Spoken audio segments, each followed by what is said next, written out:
এবার floral mermaid কেকের decoration উল্টাই ফেলতেছে। আচ্ছা যাই হোক, এই কেকটার মধ্যে অনেক ডিটেলস আছে।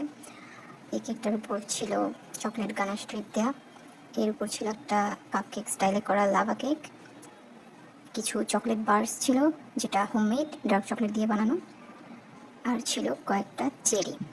আর কেকের যেই নামটা ছিল ওই নামটা ছিল রেড কালার দিয়ে করা।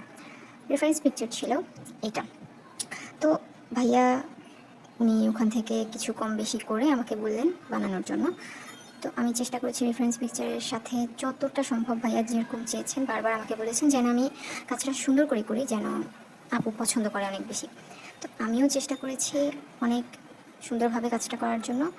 ওনারা অনেক বেশি পছন্দ করেছেন কেকটা। আপু তো দারুণ একটা রিভিউ দিয়েছেন, উনি বললেন যে ওনার খাওয়া বেস্ট কেকগুলোর মধ্যে আমার কেকটা একটা ছিল। আমরা এই প্রথম লাভা কেক সেল করেছি আমাদের, তবে প্রাইস কিন্তু বেশি হবে যেহেতু এটা অনেক বেশি চকলেট ব্যবহার করে বানানো হয়, আর এটা ফ্রেশ খেলে সবচেয়ে বেশি মজা।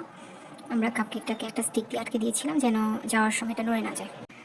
এই তোমরা চেরিগুলো দিয়ে দিচ্ছি, চেরিগুলো ছিল এডিবল চেরি, অরিজিনাল চেরি যেটা ক্যানে পাওয়া যায়। আমাদের দেশে তো ফ্রেশ চেরি তেমন একটা পাওয়া যায় না, এই কারণে আমরা ক্যানের চেরিটা ইউজ করি।